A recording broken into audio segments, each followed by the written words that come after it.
On the front page of the Business Courier this week, Fit for the Job, an in-depth look at how and who businesses are hiring based on the health of potential employees. Some employers, especially healthcare organizations such as Mercy Health Partners and Christ Hospital, are reportedly eliminating job candidates who smoke. And tobacco is just one red flag. Many top executives polled by the Business Courier said they would also consider policies to deny jobs to obese candidates. They say the health care expenses are just too high. According to the Mayo Clinic, tobacco users and obese workers rack up significant health expenses for employers. Researchers there found the average health cost to the clinic for an employee who smokes is about $1,300 more per year than a non-smoker.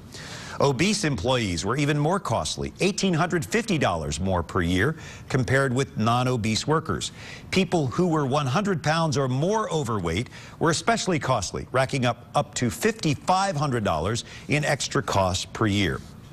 Bill Laverty, a top executive with Partner Professional Staffing in Cincinnati, is one of the people interviewed by reporter James Ritchie for this story. Laverty's Blue Ash-based staffing company has no policies against hiring tobacco users or obese workers, but he says he's seeing his company's health premiums rise by as much as 30% a year, so he would seriously consider it. Bill Laverty joins Business Courier editor Rob Dahlmeyer with more on this interesting and intriguing new trend in hiring. Gentlemen? Brian, thanks. Bill, thanks for being here.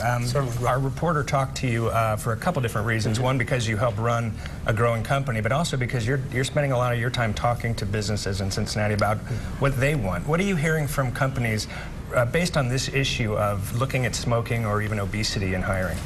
Well, I think that a lot of organizations in Cincinnati and across the United States are concerned about rising premiums. And I think that's some of what might be driving this, where organizations are looking at when they hire people for smoking or obesity reasons. Are the CEOs of the companies that use your company, are they more concerned about this? I mean, healthcare has been rising for quite a long time, but one of the things that we were a bit surprised about when James Ritchie was reporting out this story is that this hasn't been front of mind until just recently for a lot of companies. Why now? Well, I think one is that the dramatic increase in health insurance premiums that I think over the past few years, even though it's been an upward trend, it's dramatically increased.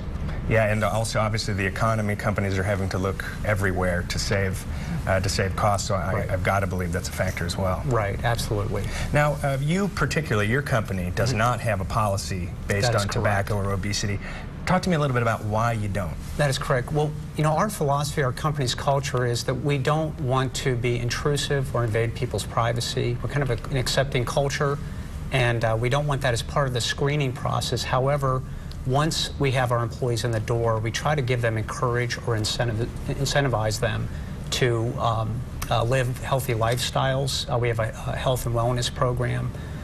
We give people more money into their HSA if they go in and get a physical on a regular basis. If they are not a smoker, their health insurance premiums are lower. We give corporate membership for fitness centers. So that's one of the things we've tried to, is more through incentive and encouragement, trying to keep our health insurance premiums low. Yeah, I think what your company's doing obviously is something that a lot of companies are looking at. This almost feels like the next step. Bill, thanks very much for being here. Certainly. The Courier is going to have a lot more on this in Friday's paper, where we're going to really be talking a lot in depth about obesity, smoking, and what companies should do. Brian, back to you. All right, thank you, Rob and Bill. An interesting story by James Ritchie.